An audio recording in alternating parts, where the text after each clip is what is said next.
un desafío para todos los equipos, que es que presenten los dos trabajos que hicieron, el trabajo no el trabajo integral, el trabajo de investigación acerca de los municipios y demás de las posibilidades de producción, ese trabajo, el trabajo de conflicto de producción que estuvieron analizando cada equipo, y ponemos a consideración y a votación, esos dos seguro. Ponemos a consideración y a votación si quieren presentar el trabajo práctico que, como todavía lo están macerando, no sé si vamos a llegar a tiempo y si ustedes se sienten como para presentar el plan de comunicación y lanzamiento del proyecto de ustedes. Ese lo estamos sometiendo a votación. Los otros dos los presentan la semana que viene, como a ustedes les parezca. ¿Qué opinan? Así cerramos, pum, para arriba la cursada. En cualquier formato, digo, puede ser estando hablando 5 minutos, como te hago un video de 1 minuto y medio contando todo lo que regenté. Claro, puede ser, te lo resumo. Te lo resumo así nomás. Eso. Como quieran, como les guste, digo, algo así. Que todos escuchen lo que los otros averiguaron, los conflictos que los otros, digo, porque si no los leemos nosotros, pero no hay un intercambio. Y me parece que está bueno que cerremos sabiendo qué es lo que el otro investigó. Como mejor les parezca. O lo cuentan, o arman un video, o lo que les pinte, digamos. Ceci, sí, perdón, ¿repetís, sí, repetís lo que dijiste? Porque tuve un problema y no escuché. El trabajo que para cerrar el cuatrimestre, la semana que viene, por equipos, nos van a contar y les van a contar a sus compañeros, arman una presentación de el trabajo de investigación que hicieron acerca de producción en las distintas zonas, del conflicto de producción que eligieron para investigar qué está pasando y demás, como para compartir entre todos lo que cada equipo fue investigando y que todos nos llevemos lo que el otro investigó, digamos. Y que yo decía que ponemos a consideración por medio de votación con Lupe, si también quieren presentar el trabajo de plan de comunicación y lanzamiento que armaron, o si no se sienten seguros o creen que no van a hacer a tiempo a presentar las tres cosas. Yo iría por las tres cosas, pero las otras dos seguro. Esta la sometemos a votación, así que ahora lo pueden pensar un poquito. Sé que todos tienen los grupos de WhatsApp, así que en unos minutos háblenlo y votan. A ver si quieren presentar también eso o no. Eso es pero Ceci, consulta, ¿esto sería presentar las tres cosas grupalmente o individualmente? No, grupal. Los trabajos los hicieron todos grupales. Okay. Yo tengo una consulta también. ¿Esta presentación tiene que ser un video que armamos nosotros o lo hacemos en vivo en la clase?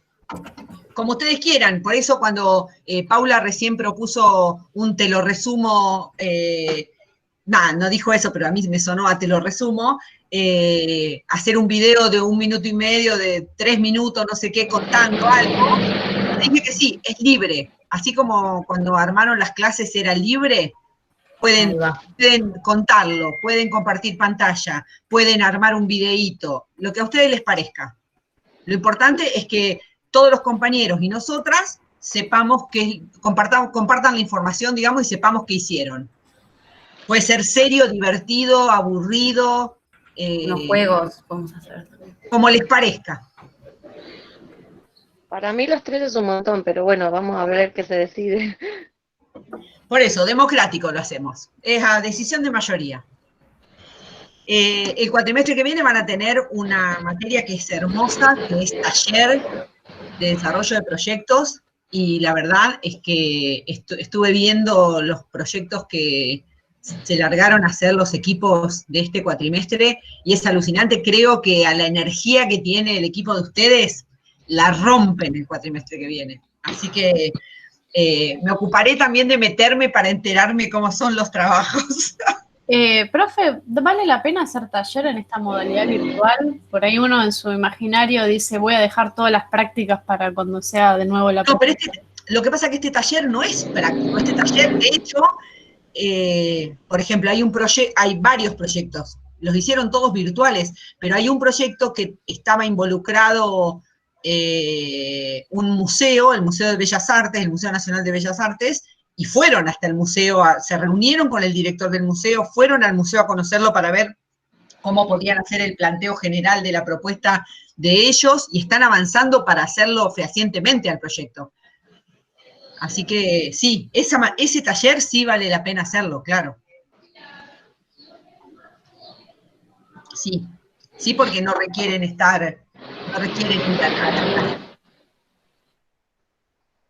Igual no se sabe si va a ser, no, por ahí no es presencial el cuatrimestre que viene. No se sabe, pero va a haber, difícilmente sea totalmente presencial. O sea, el primer cuatrimestre seguro que no va a ser presencial. Y quizás algunas materias que requieran van a ser como burbujas, como están planteando para los colegios. Pero en principio las materias que podamos seguir virtuales van a seguir virtuales. Y taller perfectamente puede ir virtual, se los garantizo. Por el modo en el que vi que está planteado y que los pibes trabajaron. Pregúntenle a los chicos que están terminando el taller, porque realmente está bueno. Los finales de febrero también van a ser virtuales, ¿no? Eso no sabemos todavía. Porque ahí sí, no sabemos si van a ser más días con distintos horarios, distintas fechas y presencial, o si lo vamos a poder tomar virtual. Claro. Yo, nada, si a mí me dan a elegir, a mí me gusta la presencialidad, pero en esta instancia, para un final, yo hubiera preferido algo de presencialidad en el cuatrimestre, pero para el final tomo orales y ya, me lleva mucho más tiempo, porque cuando son muchos, saben que yo tomo escrito, pero si vamos a tener que ir por grupitos y todos separados y qué sé yo, y armamos un día entero con los horarios que cada uno pueda y hacemos orales y ya. Pero bueno, veremos, no es algo que yo defina, eso lo define la universidad. Bueno, ¿alguna duda respecto a los trabajos prácticos? Yo les mandé devoluciones, no sé si tienen alguna duda en particular.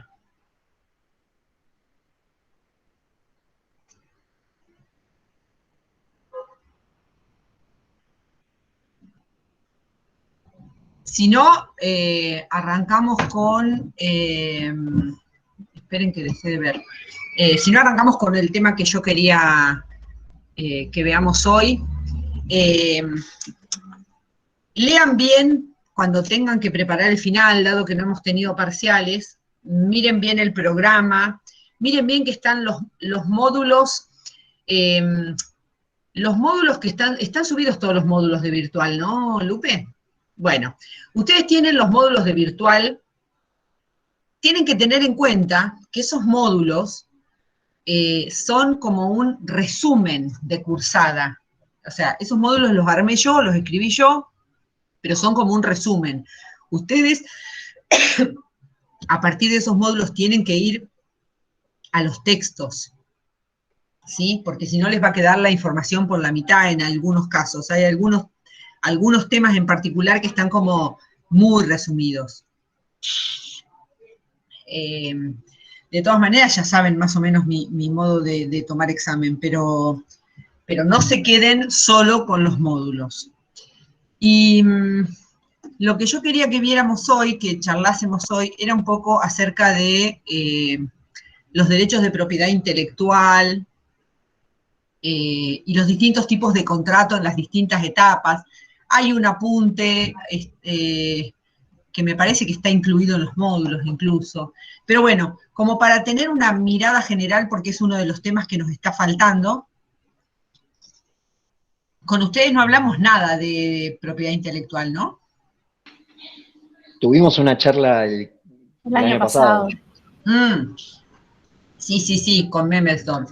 Sí, la charla me acuerdo. Pero bueno, vamos a hacer como un repaso, como para que no quede ese tema sin charlar por los que no hayan estado en la charla del año pasado. ¿Sabés qué podemos hacer, Lupe? Porque no tengo una presentación de este tema. Si a vos te parece, podés compartir pantalla y vas anotando los puntos más importantes. Bueno, vale. Como digo, hablando de eso, de compartir y qué sé yo, hay una duda que surgió por mail, la copio acá, que tiene que ver con los DCP y entender cómo funciona esto de los DCP. Quizás está bueno terminar de cerrar eso, que es parte de cerrar los presupuestos, que les sirve a todos un poco la explicación.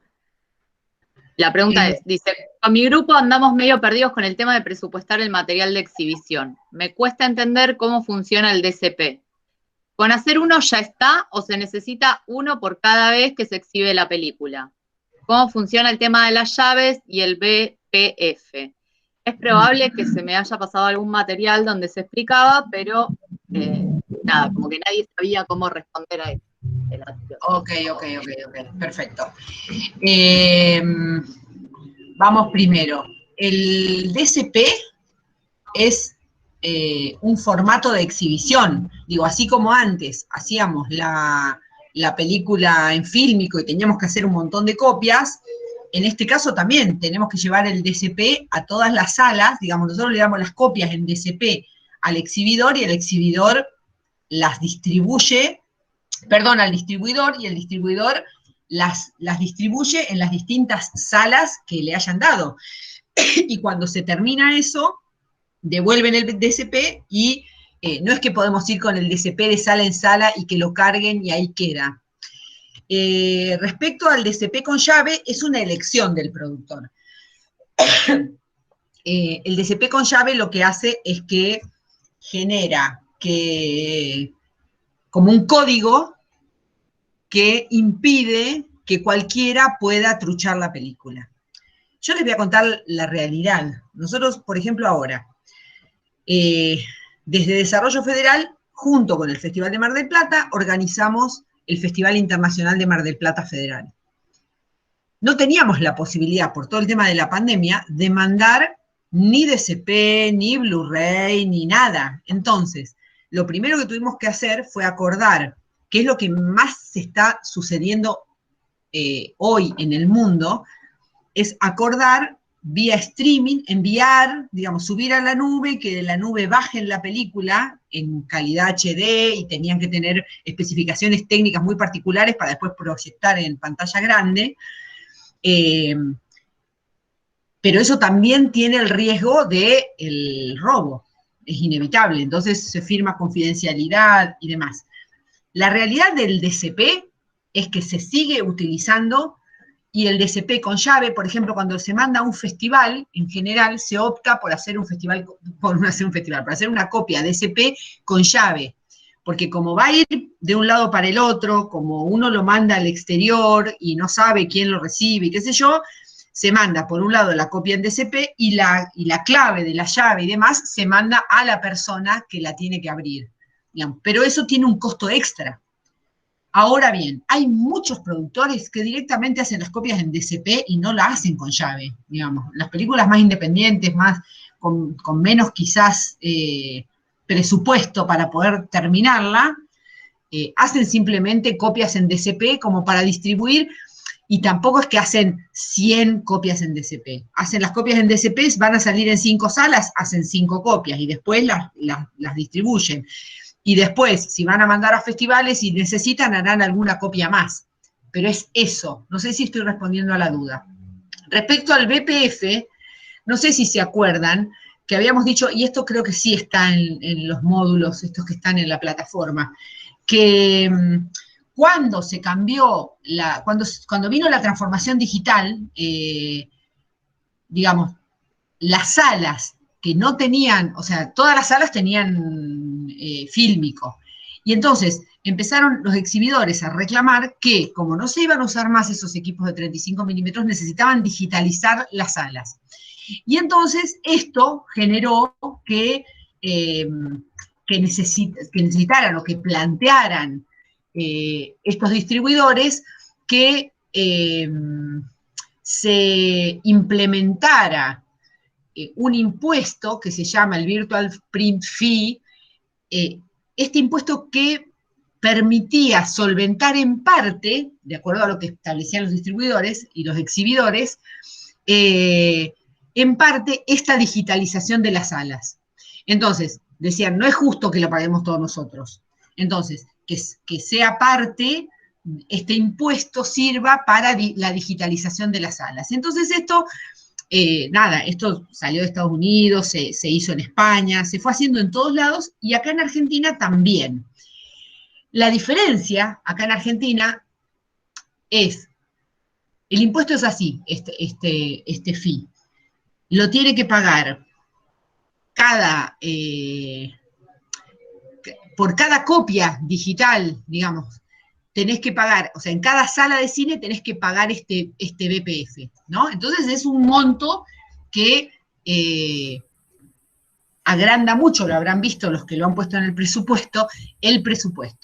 Entonces, ¿qué hizo el Inca? Como esto es algo que no iban a poder amortizar nunca los productores, lo que el Inca hace es devolver ese pago del BPF, o sea, en el momento del estreno, el productor lo tiene que pagar.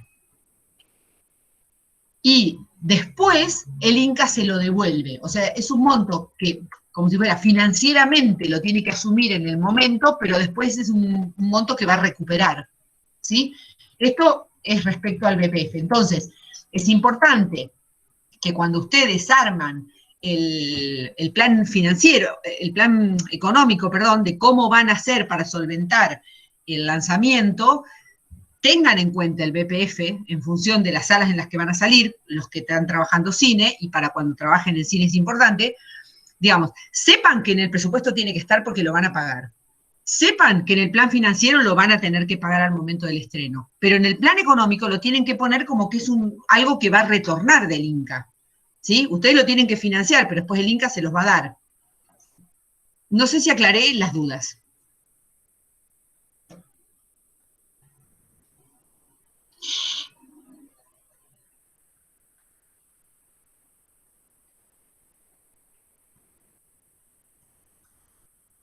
¿Qué dice? Lucía, ¿puede hablar un poco de dónde puedo sacar un estimativo de distribución?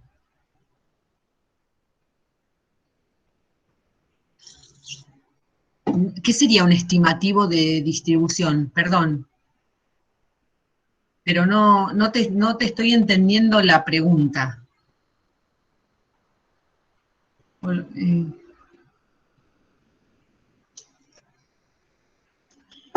¿Cuánto cobran los distribuidores? No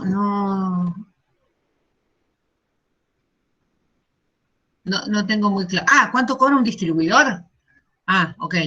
Mirá, los distribuidores cobran entre el 15 y el 25% de la película, aproximadamente, ¿no? De todo lo que se recauda.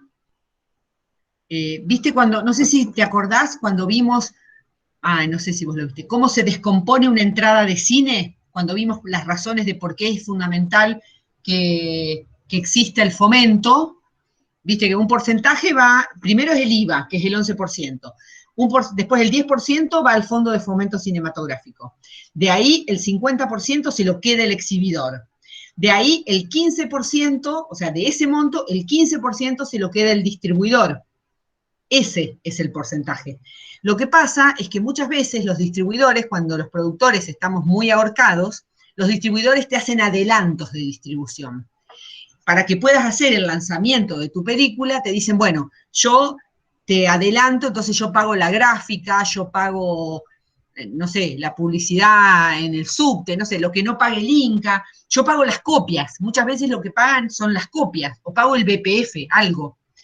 Y entonces, de ese modo, el productor, además del 15%, que es la ganancia del distribuidor, le debe dinero. Entonces, si hay ventas internacionales o lo que fuere, primero se descuenta el adelanto de distribución que hayamos tenido. Eso.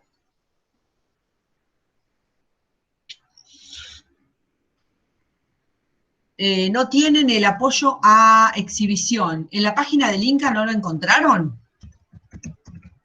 Está caída la página esa. Justo cuando habla de eso dice que está caída. Ah, mira. Bueno. A ver si lo tengo acá. Y si no, tenemos varios problemas.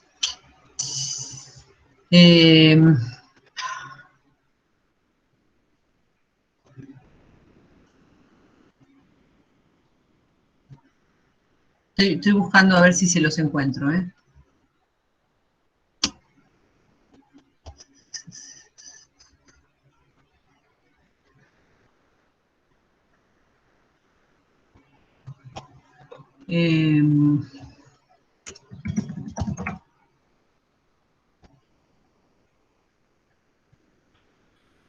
Estamos construyendo esta sección.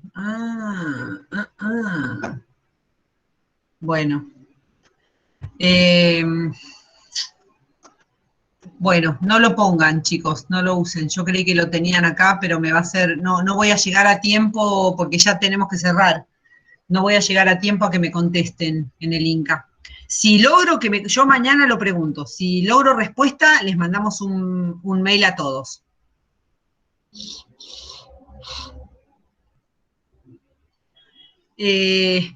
No entiendo lo que dice Karen. Hablando con el Inca nos dio el apoyo de festivales nada más. ¿De qué? Hablando con el Inca nos dio... A ver, Karen, contame, ¿qué es? ¿Qué les dije? Que ustedes hablaron con... que llamaron al Inca, ok, y les dijeron lo del apoyo a festivales, está bien. No, pero eso es otra cosa. El apoyo a festivales es otra resolución, es otro área.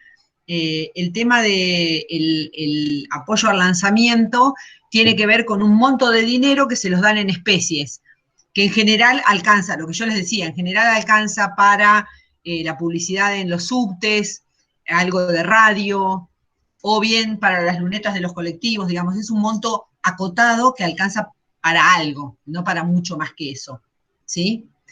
Y sí, por ejemplo, si ustedes no tuvieran dinero para pagar una sala de cine, pueden pedir el gomón para hacer el avant-premier, supónganse, esa es una posibilidad también. Pero en cuanto al apoyo, yo no sabía que lo habían bajado de la página del Inca. Mañana les averiguo y les mandamos un mail.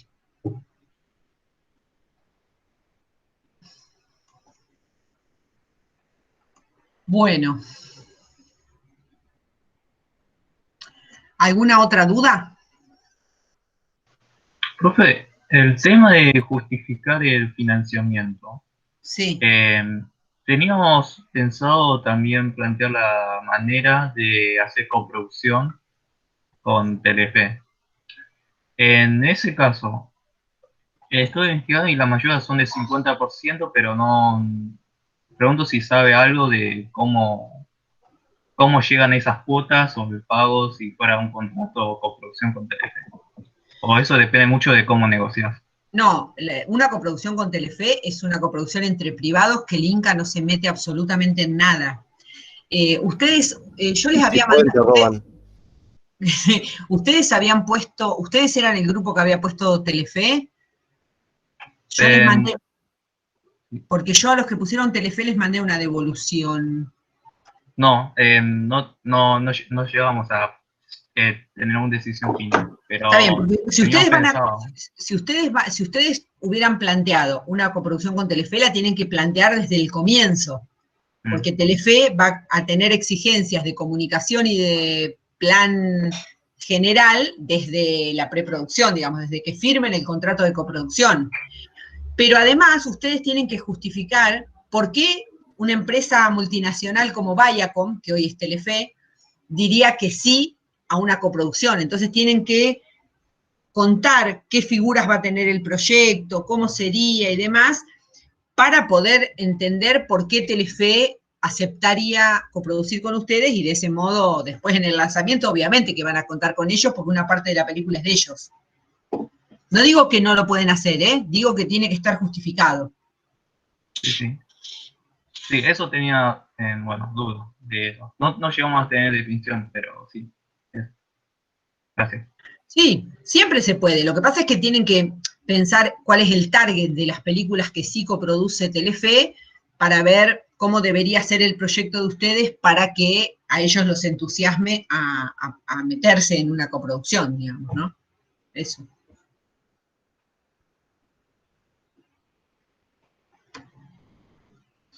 Bien. ¿Algo más?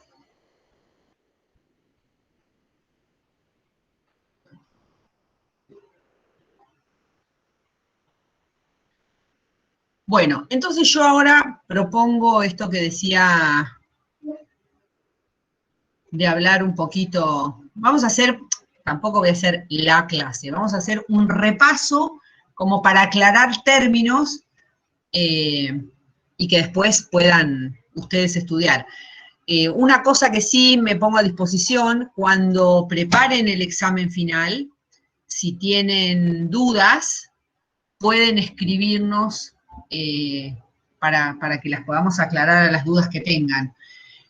Mi temor, Lupe, es que después no funcione la plataforma, porque viste que nos pasó el cuatrimestre pasado. Tal vez podríamos darles el mail de comercialización. Sí, o a nuestros mails de UNTREF, si no. Eso. Directo, eso más sí, fácil. Sí, ponerles en los dos mails de UNTREF, porque mi temor cuando empiecen a preparar es que les surja alguna duda y que no podamos responder porque no nos enteremos, digamos.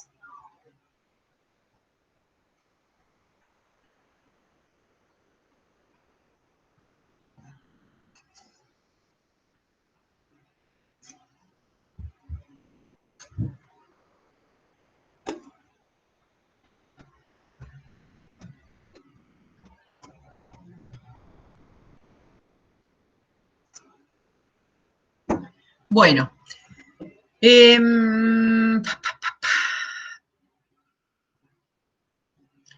Vamos a hablar entonces de la propiedad intelectual, ¿sí? Ustedes saben que existe una ley de propiedad intelectual acá en Argentina, que si bien la regulación es bastante similar en distintos lugares del mundo, cada país tiene sus especificidades y eso hace que frente a problemas de derecho de autor o de propiedad intelectual de lo que sea, hay que ver dónde está establecido el conflicto para ver por qué ley se deben regir, ¿sí?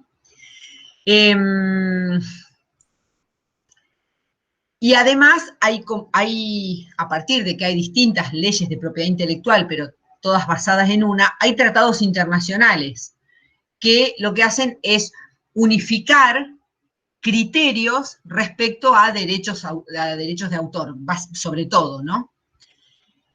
Cuando hablamos de la propiedad intelectual, nos referimos a el conjunto de derechos de autor, porque los derechos de autor pueden ser personales, que son los que se llaman derechos morales, y patrimoniales, que son los económicos, que son, digamos, los que representan a los autores sobre las obras que crearon, ¿sí? Tradicionalmente podemos dividir a la propiedad intelectual en dos. Por un lado está la propiedad intelectual que se refiere a diseño industrial, patentes, marcas, y por otro lado tenemos los derechos de autor que se refieren más a obras literarias o a obras artísticas, ¿sí? Entonces esta sería como una primera gran diferenciación. Una cosa que no incluye la propiedad intelectual son las ideas. Vieron que siempre decimos, las ideas no se pueden registrar. Bueno, las ideas, como la información, son patrimonio común, digamos, no es posible apropiarse. Yo no puedo registrar una idea, ¿sí? Si registro, tengo que registrar un proyecto. Supónganse que a mí se me ocurre, voy a dar un ejemplo sonso, pero se me ocurre crear un teléfono nuevo que nunca existió y qué sé yo. Yo lo que puedo registrar no es la idea de yo voy a crear un teléfono nuevo. Lo que puedo registrar es el proyecto, el plano, cómo sería, cuál es la idea, cómo lo voy a hacer. O sea, no la idea, sino la concreción de esa idea. Las ideas no se registran, ¿sí? Eso está excluido de la propiedad intelectual. Y cuando hablamos de los derechos de explotación, que en el audiovisual tenemos muchísimos, estamos hablando de los derechos de patrimonio, los derechos patrimoniales. O sea, por ejemplo, derechos de reproducir, de distribuir, de transformar una obra audiovisual. Eso es un derecho patrimonial. Y que, le dan autoridad, no me sale la palabra, facultan sería, al autor a decidir cómo se va a usar esa obra. ¿Sí? Siempre hay límites, y esos límites se establecen en contratos. ¿Sí? Una cosa importante es que estos derechos de explotación pueden cederse a terceros, así como los derechos morales no se pueden ceder, los derechos patrimoniales o los derechos de explotación sí son los que cedemos. Cuando nosotros hacemos una coproducción, estamos cediendo derechos de explotación, ¿sí? Ese porcentaje que decimos que los cedemos tiene que ver con esto, con los derechos patrimoniales, que son los derechos de explotación. Y cuando hablamos de los derechos de explotación, nos estamos refiriendo a los, como dije recién, a los derechos de poder reproducirlo, al derecho de poder distribuirlo, al derecho de la comunicación pública, al derecho de transformación, que muchas veces este derecho, por ejemplo, de traducirlo, adaptarlo, modificarlo y demás, que va a derivar en una obra diferente. Este derecho de transformación tiene límites y siempre va a tener que estar sujeto a cómo fue ese contrato en el que yo, como autora, cedí ese derecho de explotación. No es que se pueda hacer cualquier cosa, salvo que yo no haya dicho que hay algo que no se puede hacer. Y entonces sea una transformación libre, digamos. Después, la ley reconoce algunos otros derechos respecto a esto patrimonial, ¿no? Que tiene que ver con el derecho sobre las copias de las obras. No me refiero solo a las audiovisuales, ¿no? Si estamos hablando de una colección pictórica, si eso se va a reproducir para hacer, vieron que muchas veces se venden copias en fotos de determinadas obras de determinados autores. Bueno, esto tiene que ver con derechos patrimoniales, ¿sí? Que después, muchas veces lo hacen trucho, pero existe este derecho patrimonial en la cual el autor puede ceder ese derecho a cambio de lo que sea y que permite esto, que haya obras completas quizás, cuyos derechos de explotación impiden publicarlas o permiten publicarlas, ¿sí? No sé, alguna vez habrán comprado una postal de Joan Miró, por ejemplo. Bueno, eso tiene un derecho patrimonial, ¿sí? Después, a ver, que me hice una listita para no olvidarme. Que cuando hablamos del dominio público, ¿qué es el dominio público? ¿Saben qué es el dominio público? Esto me parece que una vez lo hablamos y alguno lo sabía. ¿Qué significa que las obras son de dominio público? ¿Lo deben haber visto? Cuando Sí. se pasan de 70 años de patentar y pasas como en la charla de la anterior de Roberto Exacto. Fumar, que Claro. un ejemplo sería las canciones, y bueno, con el tiempo ya, después de 70 años, ya el público lo puede usar de la manera que quiera. Perdón, ¿no es 70 años desde que fallece la persona que tiene el autor? Es 70 años desde que fallece. Esto Esto estamos hablando de la música, pero después cuando hablamos, no sé quién dijo, depende de la obra. depende de la obra. Si es libro, música o cine, es 70 años post-mortem. Si es fotografía, es 20 años después de que se sacó la foto, o que se reveló que se publicó la foto, perdón. Y después cualquier tipo de obra, la mayoría son post-mortem, 70 años. Exactamente, eso. Bien. Sí, igual el dominio público también, o sea, no es un dominio público libre albedrío, vos no podés hacer lo que querés con la obra. Si bien podés tomarla y no pagar ese canon, ese derecho, o no registrarla, o no hacer ningún tipo de contrato, no podés destruirla, ni podés difamarla, tiene como ciertos límites también. Por eso yo al principio dije, la propiedad intelectual desde cualquier punto de vista tiene límites. Acá lo que estamos hablando además es, ¿se acuerdan que dividía al principio dos derechos? Los derechos patrimoniales y los derechos personales. Los derechos patrimoniales son los de explotación, y lo que pasa a dominio público es el derecho de explotación, pero siempre va a ser propiedad personal del autor, digamos. Siempre lo que yo haga tiene que ser mencionando al autor, porque ese derecho personal es intransferible, que es el derecho moral, ¿no? Cuando yo digo personal, es personal o moral. Bien. ¿Saben qué es el copyright? Sí, sí. ¿Qué es? Se divide, no sé bien cómo es en Oriente, pero en Occidente está dividido por dos tipos de derechos de autor. Uno que abarca, no me acuerdo bien específicamente qué países, pero bueno, Argentina y parte de Europa, América Latina, que es la propiedad intelectual, y lo que abarca lo que es Canadá, Estados Unidos, no sé si Inglaterra, no me acuerdo bien específicamente, es el copyright, y la diferencia entre esos dos derechos es que uno se puede transferir y se puede vender, mientras el otro, que es el copyright, se puede transferir y se puede vender, el derecho a autor, perdón, y el derecho a autor, que es el que está acá, vos lo podés, ¿cómo es? Ay, no me sale la palabra, pero sería como, vos podés ceder los derechos por una cantidad de tiempo, pero siempre vuelve al autor.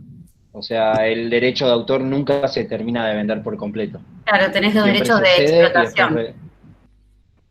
Sí, es así. Claro. El copyright en realidad es una fórmula anglosajona.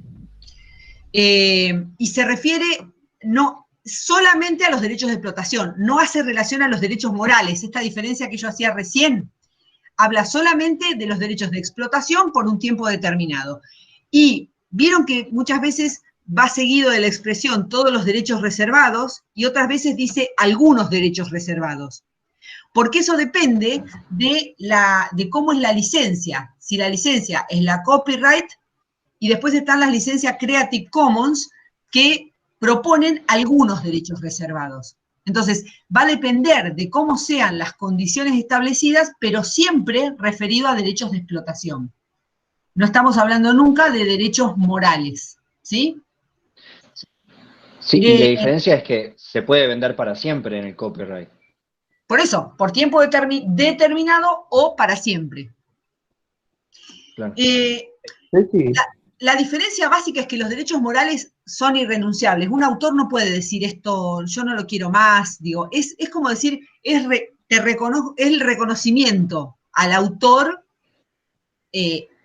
eternamente. O sea, no se puede renunciar a ese derecho moral y no se puede ceder. En cambio, el derecho económico sí, el derecho de explotación, el derecho patrimonial, cualquiera de esos modos está bien dicho, ese sí es transferible y tienen una duración limitada o ilimitada en función del convenio que se firme de cesión.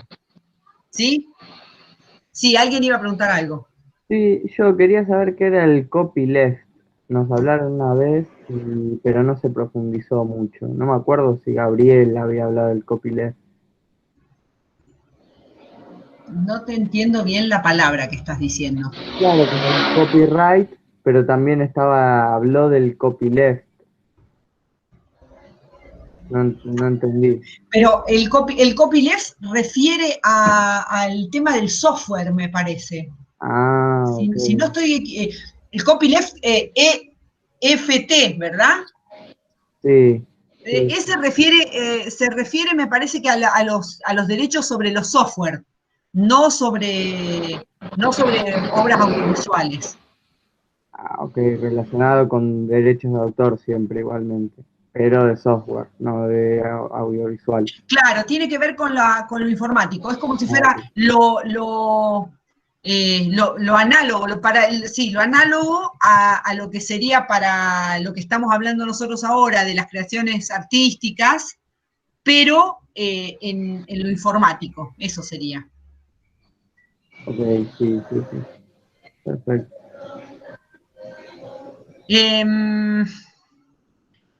A ver, ¿dónde me quedé? Esperen que me voy haciendo un tilde de lo que ya dije.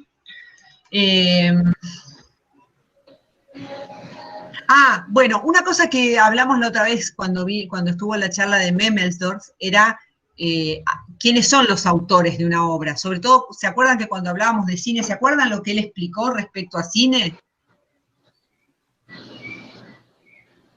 ¿Alguno que se acuerde?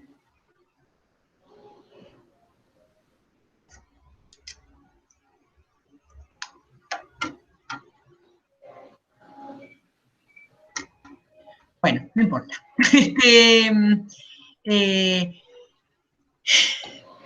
Si ustedes miran,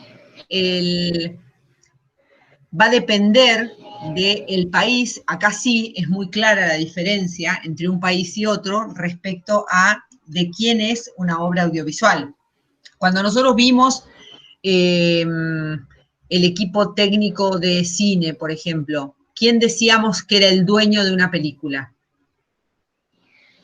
El productor.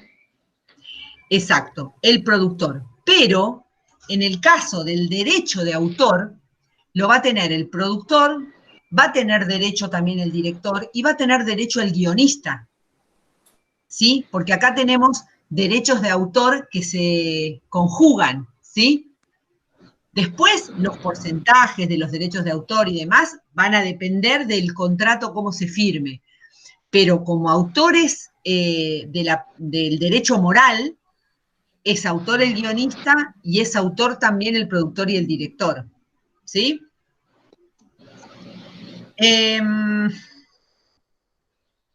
Después, otro punto. A ver. Bueno, después hay cosas que ustedes ya saben. Sí. En ese caso de recién, ¿qué pasa cuando hay más de un director o más de un guionista? ¿Se comparte entre todos el derecho moral o hay uno que por prioridad o jerarquía es el que lo va a obtener y no el resto? Para empezar, ¿se acuerdan cuando yo les decía que los guiones no los pueden presentar a nadie si no está registrado en la Dirección Nacional de Derecho de Autor? Sí. Eso es lo primero. Si hay más de un guionista, en ese registro ya figuran los distintos guionistas. Entonces, por partes iguales, son propietarios de ese derecho de autor. ¿Sí? Ok, de igual manera si es dirección. Lo mismo si es cuando después se registra la película ya hecha, va a pasar lo mismo. Si hay más de un director, van a estar en esa planilla en la que nosotros ponemos en custodia esa obra inédita para que se preserven esos derechos. Okay. Perdón, Ceci, una consulta. Sí. Si yo, por ejemplo, hago un guión de un cuento, ¿sí? Tengo los derechos de la persona, del autor del cuento, pero el guión es mío. O sea, digamos, los derechos del guión serían míos siempre y cuando tenga la autorización de la otra persona. Claro, porque ahí estás hablando de una obra preexistente. El autor del cuento tiene sus derechos sobre el cuento. Vos vas a firmar un contrato con él, que él te autoriza a usar, y ahí va a poner las condiciones, que lo podés modificar, que va a ser un guión al solo efecto de presentar un concurso, que te deja libre o que te pone, o que está sujeto a su aprobación. Digamos, eso va a depender de cuáles sean las condiciones que pone el autor del cuento. Y después, digamos, por cualquier, si ese mismo guión yo después lo quiero vender, comercializar, prestar o lo que sea, siempre es, digamos, la otra persona ya se pondría de acuerdo con el autor de la obra original. Con el autor de la obra original. Pero sí. El guión es mío, o sea, yo puedo hacer y deshacer como quiera, siempre y cuando respete el contrato preestablecido con el autor. Sí, porque vos pensás, suponete que vos escribís un guión, y después cuando lo agarra el director para hacer la película, también sufre muchas modificaciones sobre el guión que escribió el guionista. Entonces ahí va a volver a tener modificaciones. Sí. Bárbaro. Pero si está de acuerdo al contrato que vos firmaste, digamos, va a depender. Si el productor te contrató a vos, pero es el productor el que tiene los derechos sobre el cuento, no va a haber problema con el director, pero si no, van a tener que sentarse a conversar con quien tenga los derechos sobre ese cuento. Bárbaro. Gracias. Después, siempre decimos que registrar una obra no es obligatorio. Vieron que yo se los digo siempre al principio. No es que sea obligatorio, es un derecho, y es por ustedes el registro de la obra. Porque demuestra la autoría, porque al estar en custodia ustedes tienen una fecha en la que se determina que fue escrita, entonces si alguien presenta después, la prioridad era de ustedes, porque si lo registraron y después hacen una denuncia, la Dirección Nacional de Derecho de Autor puede hacer esa comparación, digamos, si hubiera un problema entre lo que ustedes registraron, lo que registró otro, no solo en cuanto a las fechas, sino en cuanto al contenido, ¿sí? Bueno, después, ¿qué más respecto a derechos de autor? Bueno, ustedes después van a ver en el programa, no, en el apunte de la cátedra, hay un montón, o sea, está la ley de la propiedad intelectual, que es la que rige todo, y después está la reglamentación, y hay un montón de decretos y de resoluciones que complementan esta ley como para decir qué significa. Yo no les voy a pedir ni números de leyes ni nada, con que comprendan la esencia de lo que dice la ley, ya está. Digo, sí, por ejemplo, tener en cuenta que a partir de la ley de propiedad intelectual y que fue cambiando la tecnología y demás, en un momento surgió también un decreto que protege el software, esto que decían recién, pero no es que yo necesito que sepan los decretos y demás, esto no. Sí, todos los organismos que intervienen en derecho de autor es importante, pero no para un examen, es importante para ustedes. Digo, cuando hablábamos desde primer año, desde el primer cuatrimestre, de la diferencia entre los derechos de la música y los derechos de los músicos, SADAIC es la Sociedad Argentina de Autores y Compositores, entonces protege los derechos de los compositores. SADEM es un sindicato, SADAIC es una sociedad que tiene que ver con los compositores, como Argentores tiene que ver con los guionistas, ¿sí? Y como ADICAPIF hace el registro de la obra cuando ustedes ya la tienen terminada. Bueno, nada, esto. Y después saber que están estos convenios internacionales que unifican y generan criterios comunes. ¿Sí? ¿Por qué? Porque por esto que decíamos al principio, porque cuando haces una coproducción, ustedes bien saben que cuando se hace una coproducción, hay leyes, hay acuerdos bilaterales respecto a derechos de autor, pero también, si estamos hablando de cine, por ejemplo, hay acuerdos de coproducción que firman las entidades cinematográficas de los distintos países y establecen condiciones mínimas. Y esas condiciones mínimas nos permiten que, si yo firmo una coproducción con España,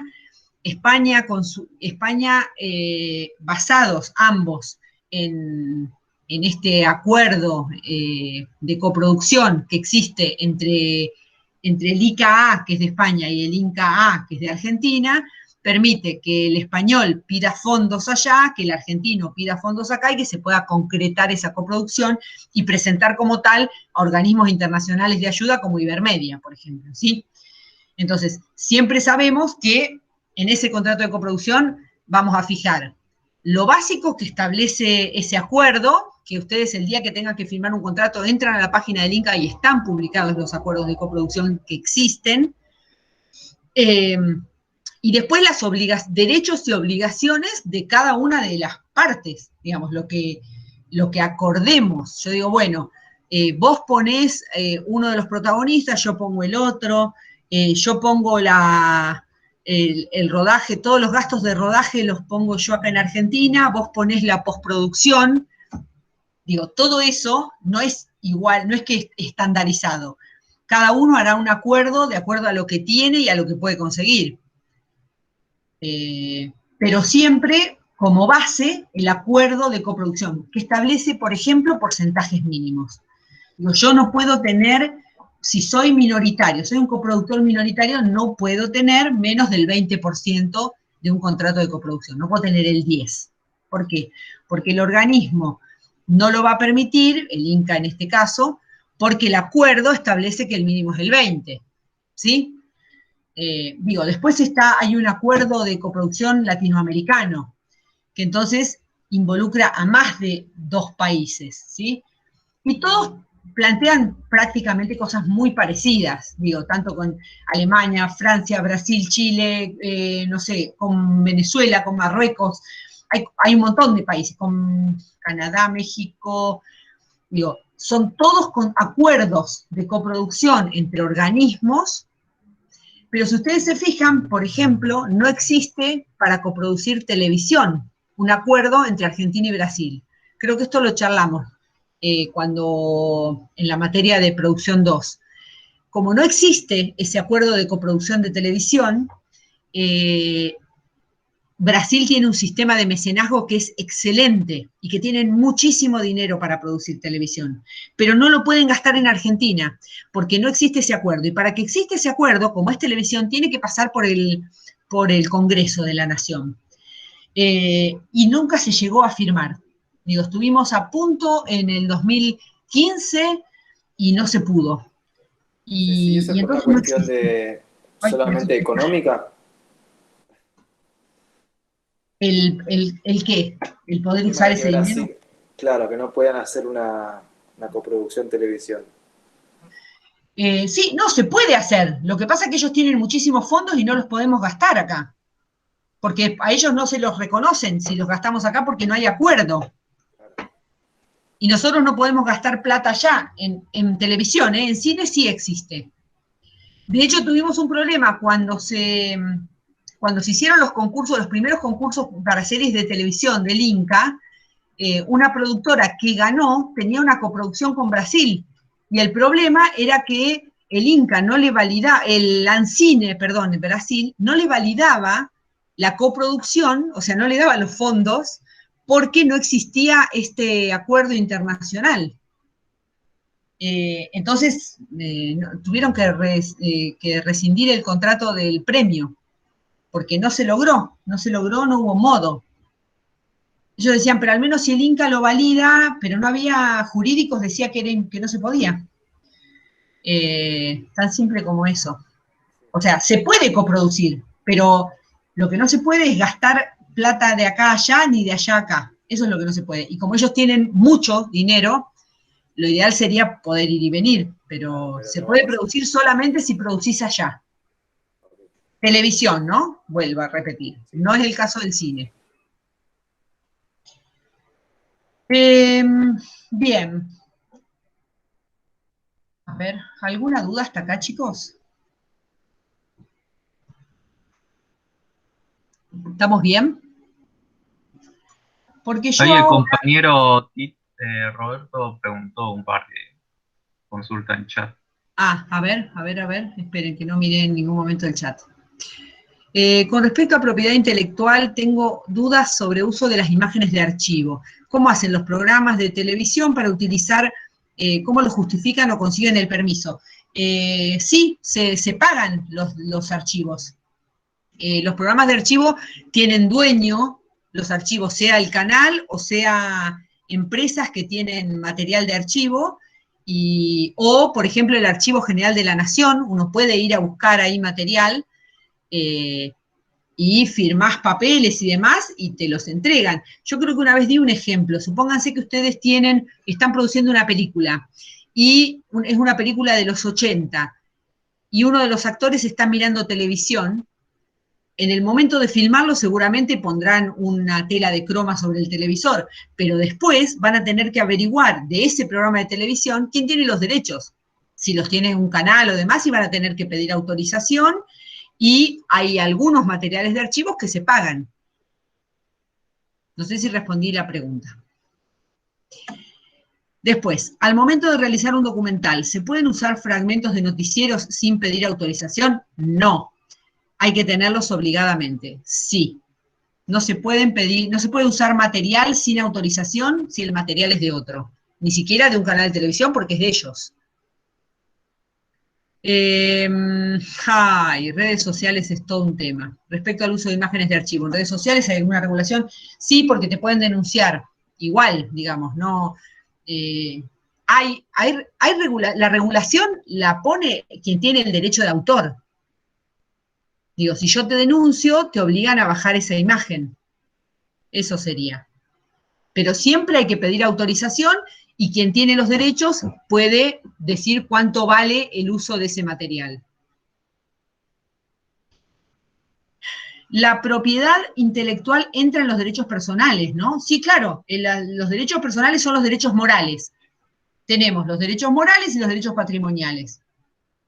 Los derechos morales son los que son intransferibles, o los derechos personales son los que son intransferibles, y los derechos patrimoniales son los de explotación que estuvimos charlando. Y si un corto aparece en la tele, si en un corto aparece en la tele una publicidad. Si en un corto aparece en la tele, sí, chicos. Sí, si no lo tenés que sacar en post, el famoso lo arreglamos en post.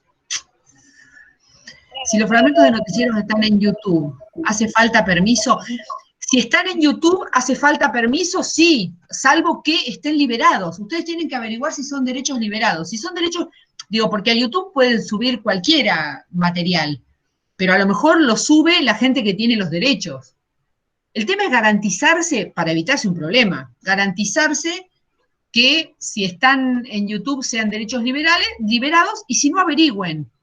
Respecto a noticieros y a todo eso, en general los canales no les van a cobrar, pero sí ustedes se garantizan no tener un problema, no tener el corte final ya hecho, el máster y qué sé yo, y tener que cortarlo. Es eso, básicamente. Después hay veces que... Igual yo pienso, Ceci, digo, el caso puntual de las redes sociales, yo haciendo memes, o todos los memes que surgen en función de finalmente lo que sea, que aparezca o en tele o de forma pública, en cualquier contenido audiovisual, digo, ya ahí eso, digo, no hay contenido, no hay ley de propiedad intelectual que resguarde ya esa instancia. Sí, a ver, el tema no es tanto si haces un meme como si haces un producto audiovisual que pueda tener algún tipo de repercusión. Y la realidad es que si sos muy pichi y es muy independiente, y por ahí nadie ni siquiera se entera, pero si ganás un premio y pasás a tener otra repercusión, podés comprarte un problema por una pavada además, porque a lo mejor pedías la autorización y la tenías y te sacabas el problema encima. Es eso básicamente. Ceci, mi pregunta iba porque me acordé justo de una serie web en la que viajaban en el pasado para tratar de evitar para tratar de evitar la crisis del 2001, y en el medio, en una de las teles, aparecía la propaganda de la campaña de la Rúa. Eso era ese archivo, pero tuvieron que haber pedido autorización a quien hizo ese spot. Sí, eso es archivo y tiene que tener autorización.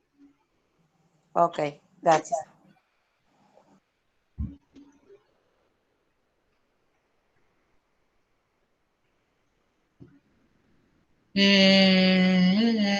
Bien.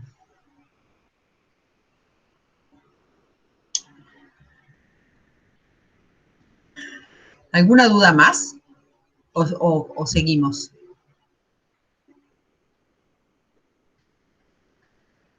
Bien.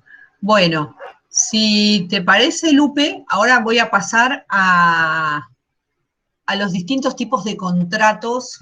Nos vamos a meter un poquito en cine porque es más abarcativo, digamos, pero sirve para todos, los distintos tipos de contratos que tenemos que tener en cuenta al momento de hacer nuestro proyecto audiovisual.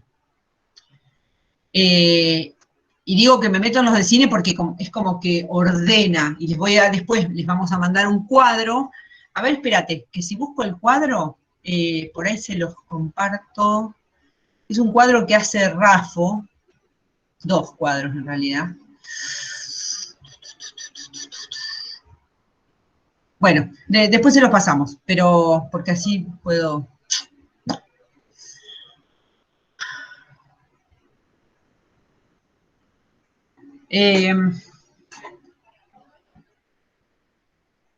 A ver.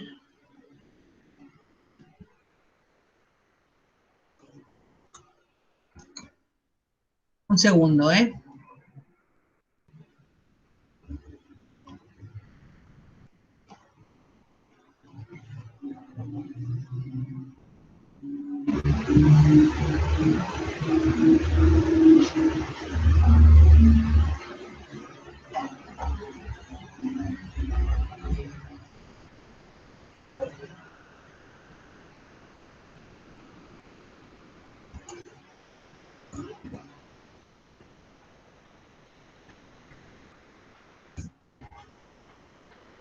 Ah, no. Lupe, te acabo de mandar, pero creí que te estaba mandando el cuadro y no se mandó el cuadro.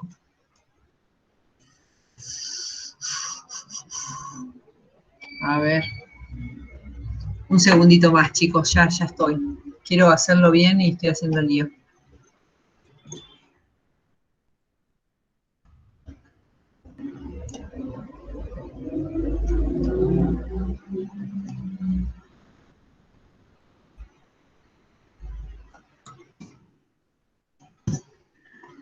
A ver, Lupe, ahí te mandé un cuadro, a ver si vos lo podés compartir, si se ve, y entonces yo voy hablando encima de eso.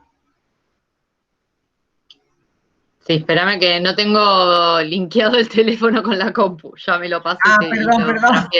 No, no hay problema.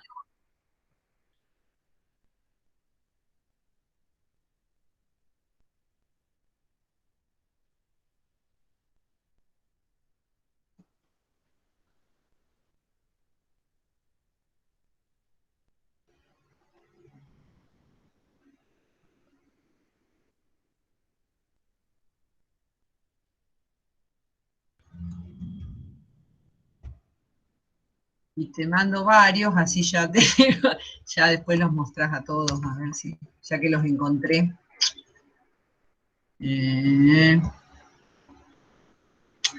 No. No.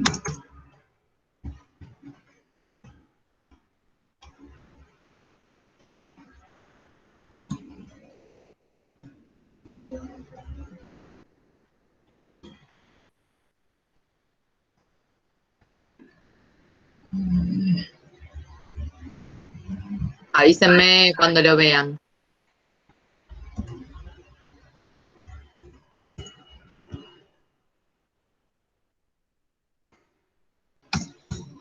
Ahí se ve. Ahí está, sí.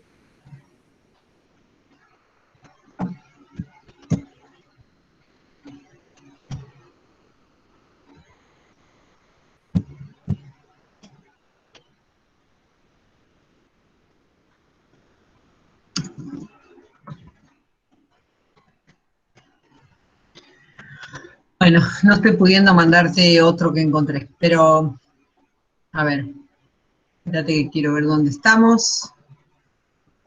Bien.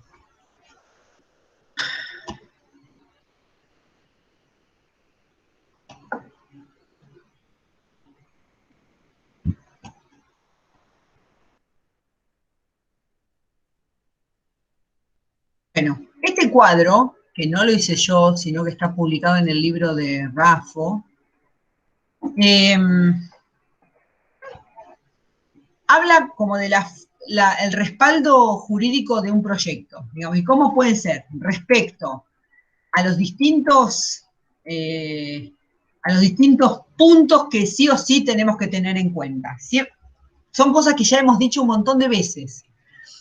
Si estamos hablando de una historia preexistente respecto a la historia original, es decir, el permiso para su uso, la opción de la compra, la adquisición en firme. ¿Se acuerdan cuando hablábamos de comprar un formato de televisión? Es esto. Primero pido el permiso, tomo la opción de compra, el contrato ese de opción de compra, después, una vez que lo probamos, hacemos la adquisición firme o una adquisición condicional, y cómo sería el aporte de ese formato o de ese guión o de esa novela para la producción. Cuando estamos por trabajar sobre un guión ya hecho, leímos un guión, ya está hecho y nos interesa producirlo. Entonces, jurídicamente es lo mismo que si estamos hablando de una novela.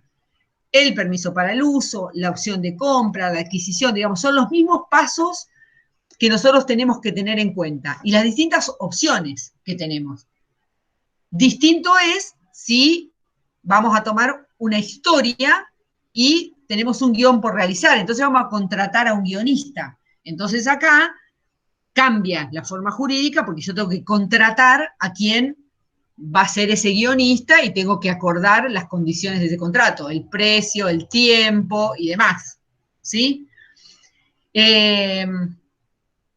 ¿Y qué va a pasar una vez que yo comience la producción? Digamos, ¿qué injerencia va a tener ese guionista? Si va a seguir haciendo su aporte, si una vez que ya entregó el guión se retira y no hace más nada, digamos, todo eso va a quedar establecido en un contrato. Lo mismo va a pasar respecto a el trabajo del director, digamos, porque el productor es quien va a contratar el director, independientemente de quién haya traído el proyecto, digamos, de cómo haya comenzado la relación contractual. El contrato se lo va a hacer el productor de la obra audiovisual, sea una empresa productora o sea un productor o quien sea, al director. Entonces van a hacer un contrato, un precontrato, después harán un contrato condicional o un contrato firme, digamos, son todas posibilidades jurídicas que yo tengo. También va a depender de la etapa en la que me encuentre, porque a lo mejor hago un contrato condicional. ¿Qué sería un contrato condicional? Y que yo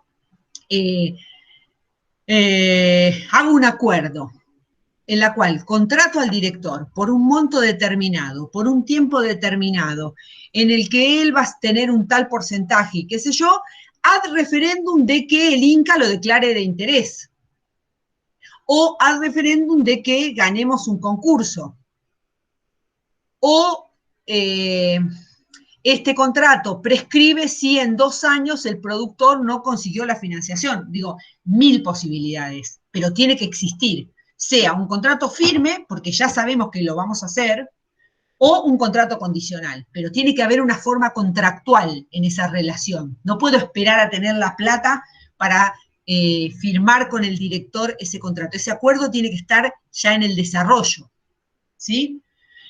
Y después, respecto al trabajo de los actores, lo mismo, tengo las mismas posibilidades. El contrato condicional, nosotros acá en Argentina usamos mucho la carta de intención del actor, pero la carta de intención no es un contrato, o sea, no obliga a nada, ni al productor ni al actor. En cambio, un contrato condicional sí, pero puede ser que el actor se compromete a participar de esta serie siempre y cuando el rodaje se desarrolle en tales meses de tal año, porque por ahí el actor ya tiene otros compromisos, ¿sí? Entonces es condicional, porque si él no pone sus condiciones, está obligando a algo que quizás después no pueda cumplir, digamos. Entonces esto es como muy importante a tener en cuenta. Después, cuando, digamos, y otra cosa, algo que me olvidé de cuando hablamos de los contratos con el director, digamos, porque hay cosas que establece la ley de propiedad intelectual. Y entonces, digo, en ese contrato vamos a establecer si el director es director realizador, quiénes son los autores, digamos, en ese contrato que firmamos con el director, quizás ya tengamos la posibilidad de establecer quiénes van a ser los autores, quién va a ser el guionista, quién va a ser el dialoguista, si estuviéramos en un programa y necesitamos un dialoguista, quién va a ser el compositor musical, supóngase que ya lo tiene, entonces empezamos a trabajar un contrato de una obra en colaboración. Y esto también es importante que esté pautado en ese contrato, ¿sí? Lo mismo que tiene que estar pautado en ese contrato, cómo van a ser los derechos de explotación. Todo esto es fundamental, ¿sí? Después, cuando pensamos en la financiación de una película o de cualquier obra audiovisual, ya lo vimos, pero vamos a repasar un poco porque tenemos distintas posibilidades. Cuando hablamos de preventas, que hemos hablado un montón con ustedes de lo que es una preventa, estamos hablando de los derechos de explotación de esa obra audiovisual, ¿sí? Estamos prevendiendo cuando van a un mercado y dicen, no, porque yo voy a conseguir una preventa en un canal de televisión. Bien, lo que estoy vendiendo son los derechos de explotación. Y eso tiene que estar muy establecido, muy bien clarificado en un contrato. ¿A qué refiero con esa preventa? Digamos, ¿qué estoy vendiendo de esos derechos de explotación? ¿Por cuánto tiempo los estoy vendiendo? ¿A qué habilito al comprador de esos derechos de explotación? ¿Sí? Para que, porque yo necesito el dinero para producir, pero tengo que garantizarme qué va a pasar después cuando tenga la obra hecha, digamos, ¿sí? Porque si no le estoy quizá vendiendo mi alma al diablo por la guita para poder hacerlo. Bien. Después tenemos, también tenemos que establecer, supónganse que vamos a hacer que el productor, para conseguir fondos de financiación, decide hacer merchandising o a mostrar determinados productos de la película, que se llaman product placement, con un fabricante de una determinada marca y qué sé yo. Esto, cuando estamos hablando de marca, también tiene que estar establecido. Si yo voy a hacer merchandising, también lo tiene que tener claro el director, el autor, ¿sí? No me puedo cortar sola como productora respecto a todo esto que hace a la obra audiovisual en sí, ¿sí? Y va a tener que quedar clarificado en esos contratos también si yo voy a hacer una explotación de obras que integran la película, por ejemplo, la banda musical, obras derivadas de la película, ¿qué va a pasar con esos derechos? Todo eso tiene que quedar establecido en un derecho de autor, en un contrato, porque si no, después vamos a tener problemas con los derechos de autor. ¿Sí? Bueno, después tenemos los distintos contratos. Todo esto lo estamos hablando, de que estábamos hablando, refiere más a la etapa de desarrollo, ¿sí? Después nos metemos en la etapa de producción propiamente dicha, en la que tenemos preproducción, rodaje y postproducción, que en televisión muchas veces se cruzan, en internet muchas veces se cruzan, pero como para clarificar, es importante saber cuáles son imprescindibles en cada una de las etapas, ¿sí? En la preproducción, porque tenemos, se llaman contratos de derecho común y contratos laborales, le llaman los abogados, ¿no? Pensemos en la preproducción, ¿qué contratos tenemos que sí o sí estar seguros que tenemos? ¿Qué les parece?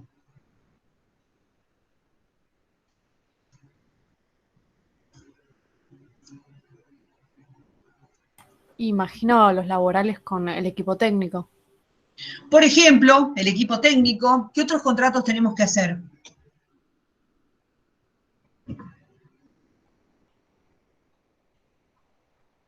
Piensen en una preproducción. Con las locaciones también. Contrato de locación, exactamente, las locaciones. ¿Qué otra Cesión cosa? de derechos, permisos permisos de utilizar la vía pública. También iba a hacer locaciones, perdón. Sí. Sí, pero los permisos no son contratos. Ok. Cuando dijiste locación de las locaciones, ¿no? Contrato de locación. ¿Qué otros contratos hacemos? Piensen.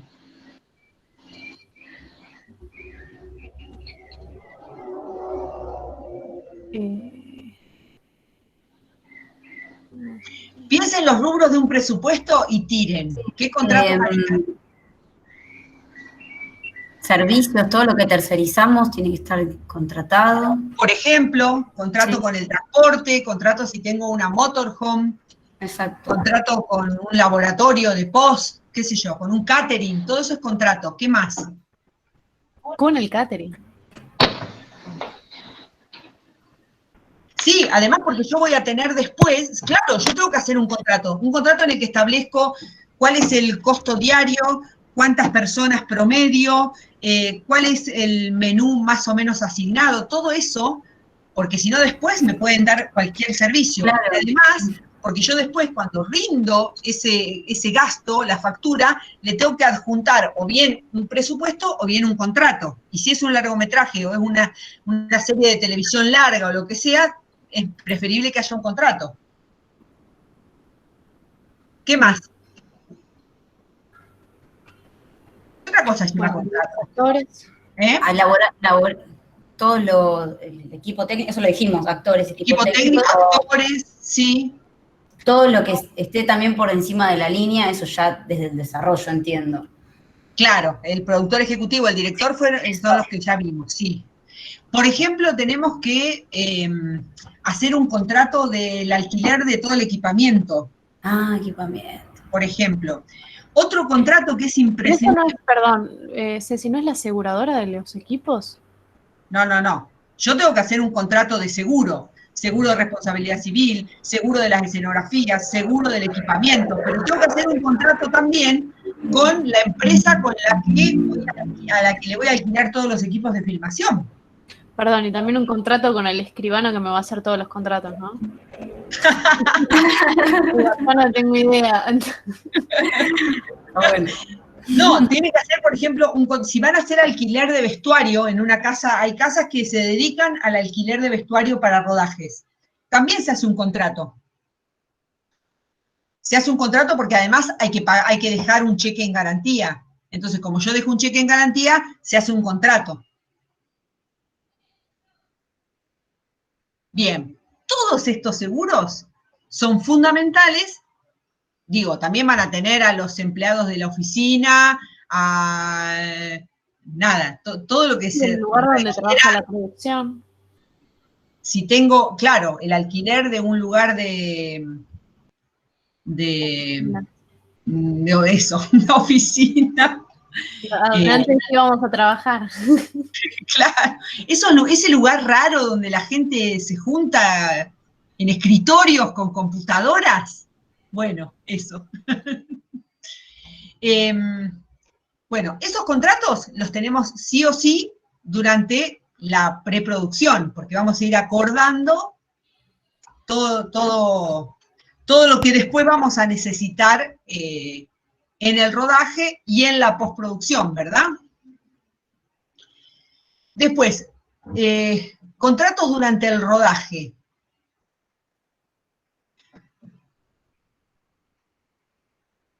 Por eso recién nombramos los de la pre. Hay algunos que se cruzan con los del rodaje, ¿sí? Seguridad. Porque hay parte del equipo técnico, por ejemplo, que directamente comienza y trabaja durante el rodaje, no trabaja en la pre, quizás, ¿sí? Entonces voy a tener algunos contratos que directamente se firman durante el rodaje. Y en la postproducción, ¿qué contratos tengo? Inicia desde la sala en la que vas a realizar la post, por ahí algún equipo técnico, y la distribuidora se puede estar firmando ahí, ¿no? Sí, la distribuidora la puedo firmar en post, la puedo firmar después, ¿no? En la etapa de comercialización. La cantidad de cortes. Sí, ¿qué otro contrato se les ocurre? Digo, porque dijeron el contrato, si no entendí mal, los contratos de los técnicos que van a estar en montaje, en edición y demás, ¿no? ¿Qué otro contrato sí o sí necesito? La sala de edición. Por ejemplo, la sala de edición. Respecto a sonido, ¿qué contratos podemos llegar a necesitar? Sí, el contrato del realizador, Y del estudio de sonido donde sí quiero grabar fole. Por ejemplo. Perdón, todo lo que son sindicatos. De la música que vamos a usar también. Exacto, la grabación de la música, por ejemplo. Profe, lo que son sindicatos, ¿también sería contrato? No escucho, no escucho. Alguien me está hablando y no llego a escuchar. Fede sí, se lo escucha muy bajo. A ver, bien cerca. ¿Se escucha un poco mejor ahí? Sí, ahí sí. Ahí va. Lo que sería contratación de lo que sería sindicatos, ¿también se puede catalogar como contrato? Y el equipo técnico son todos contratos que se hacen validándolos con los sindicatos. Ok. No sé si te referís a eso.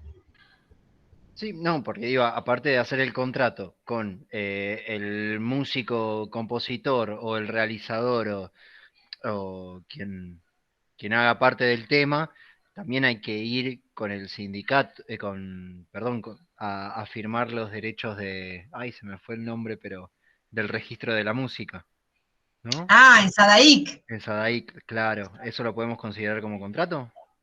Sí, nosotros tenemos que contratar al compositor, eso sí. Pero es el compositor el que en realidad va a registrar la obra. El contrato nosotros lo hacemos con el compositor. Sí tenemos que hacer contratos de doblaje, porque tenemos que tener una autorización a veces el doblaje no lo hace el mismo actor, o sí, pero ahí sí tenemos que tener un derecho. Y por ejemplo, si vamos a terminar, estamos hablando de postproducción, acuérdense, si vamos a hacer la finalización del sonido en Dolby, tenemos que hacer un contrato con la licencia Dolby. Que se acuerdan que yo les dije que no existe la gente que tenga la licencia acá en Argentina, sino que es una empresa de Uruguay que cuando vamos a hacer el proceso Dolby en un estudio de sonido, tenemos que traer a la gente de Dolby a Argentina y ellos supervisan y nosotros pagamos ese derecho. Estaba en $5.000, no sé ahora cuánto sale.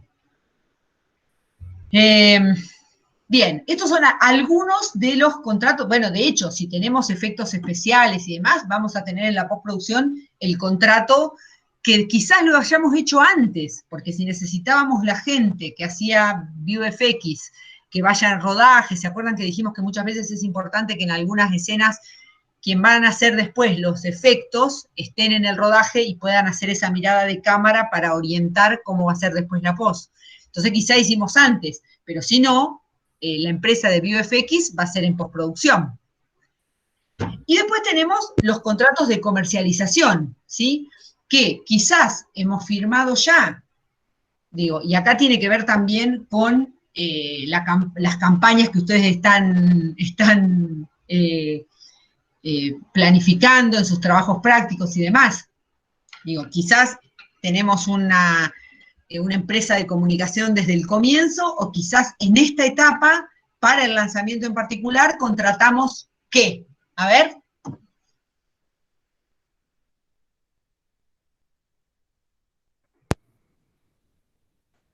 Una distribuidora, un agente de ventas.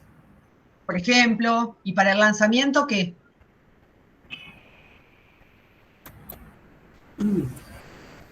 Productor de marketing. Alguien dijo muy bajito algo de marketing.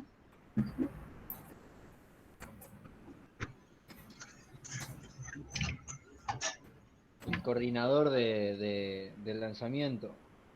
Por ejemplo, sí, un jefe de prensa, un community manager. Pensé que no habían dicho prensa. No, prensa, community manager, todo lo que tenga que ver con manejo de redes es fundamental tener un contrato y saber cómo se va a hacer y qué están haciendo. A ver, si logran acceder a sponsors para el lanzamiento de lo que sea, necesitan hacer contratos, garantizarse que esos acuerdos se van a cumplir. Ceci, una consulta. Los requisitos, por ejemplo, de pautas. Recién estábamos hablando de agentes de community manager. Si el community manager dice, esta publicación le quiero poner tanta plata, esa plata, esa cantidad, ese monto que nosotros tengamos definido, ¿O no? ¿También va por contrato o se va arreglando en el momento? No, eso se hace un contrato base. Lo mismo si fijan pauta radial, también van a firmar con las radios un contrato de cuántos segundos están contratando, con la tele lo mismo, con la empresa de las carapantallas también van a firmar un contrato. Hay algunos lugares, específicamente del lanzamiento, donde quizás se manejen directamente con un presupuesto y la factura. Pero hay otros lugares donde tengan que hacer un contrato. Seguramente, por ejemplo, la empresa de vía pública o de las carapantallas, difícilmente ustedes hagan un contrato con ellos. Quizás ellos les mandan un presupuesto, ustedes aceptan el presupuesto y se manejan con una factura. Pero si pautan segundos de radio, ahí van a firmar un contrato. Porque ahí se va a establecer en qué programa sale, cuántos son los segundos, si hay ubicación. ¿Se acuerdan cuando hicieron el trabajo práctico de tele? Que cuando veíamos el presupuesto, se paga en los segundos de publicidad, tenés la publicidad estándar, tenés el PNT y tenés la ubicación. Bueno, si ustedes contratan segundos, les van a preguntar, ¿es en la tanda común, es un PNT o es una ubicación determinada a lo largo del proceso de la tanda del programa? Y eso tiene que estar establecido en un contrato.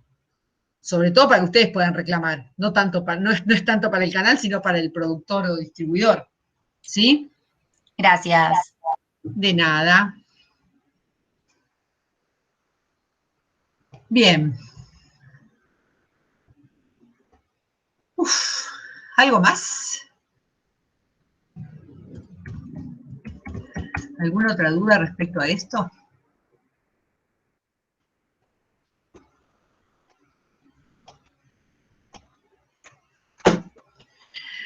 Bueno, esto es a modo de resumen lo que ustedes después van a ver en los apuntes y en el módulo, ¿sí? Que era un tema que nos quedaba pendiente. Ahora la pregunta del millón. ¿Qué votaron para la semana que viene? ¿O hacemos votación por chat respecto? Ya sabemos, por si alguno no estaba, ya está claro que la semana que viene, incluso podemos hacerlo por sorteo. La semana que viene van a presentar por equipos la investigación que hicieron respecto a producción y la investigación que hicieron respecto a un programa en la producción de algún producto audiovisual. Esas dos cosas. Ahora bien, yo necesito que voten si además van a presentar el proyecto de ustedes, que además tienen que reentregar, que quede claro, que tienen que reentregar, que tienen que hacer la entrega final. Y en el grupo de WhatsApp se mostró bastante unánime que la verdad que no se llega. Que no se llega. ¡Ay, pero mirá lo que... ¡Ay, no voy a decir la palabra! No voy a decir la palabra que me surge porque se está grabando. Bueno... Pero entonces, ¿para qué estaba votación si después nos iba a regañar, profe? No, está bien. Ustedes deciden lo que deciden, yo pienso lo que pienso al respecto. Está bien. Los respeto, chicos, los respeto. Estamos todos muy cansados. Pero... Lo que pasa, sí. lo que pasa, Ceci, es que nos está costando incluso a veces organizarnos para las entregas. Creo que por ahí para hacer 3 materiales dinámicos es un montón. Yo por lo menos laburo fuera de casa, no estoy en casa en cuarentena, entonces creo que varios también. No es que no queremos volver al aula en realidad, pero bueno. Sobre todo como productores tenemos que evaluar la viabilidad de las cosas, ¿viste?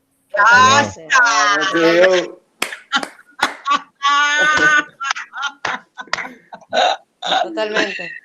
Argumentos a full, bueno. No, además yo respeto la decisión de las mayorías, por eso no lo dije yo y lo sometí a votación.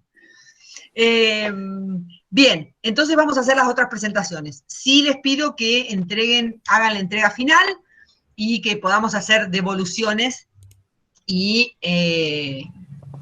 así ya cerramos la nota de STP y el martes que viene hacemos el cierre de la materia con las presentaciones de ustedes. ¿Sí? Bien. Perfecto. ¿Estamos todos de acuerdo? Sí. Así es. Sí, sí. Bueno, perfecto, chicos. Bueno, entonces nos vemos el martes que viene. Lupe, les mandás un mail, perdón, pero yo ahora doy clase en San Luis, les mandás un mail a los chicos de San Luis diciéndoles que en 15 minutos... Que entren. Ah, bueno, no, ellos dijeron a las 20, ¿no? Sí. Sí, entonces a las 20, porque así voy a rehacer el mate. Perdón. ¿Ves, Ceci, que hay que organizarse? Es difícil.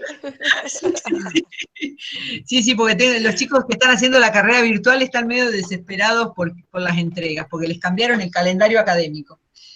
Y terminan antes, entonces les agarró como un susto. Bueno, chicos, nos vemos entonces el martes que viene. Cuídense mucho, que todavía no tenemos vacuna. Así Igualmente. Igualmente. Les mando un abrazo. Abrazo, Chao, buenas chao. noches. Buenas noches. Chao, chao, adiós. Chao.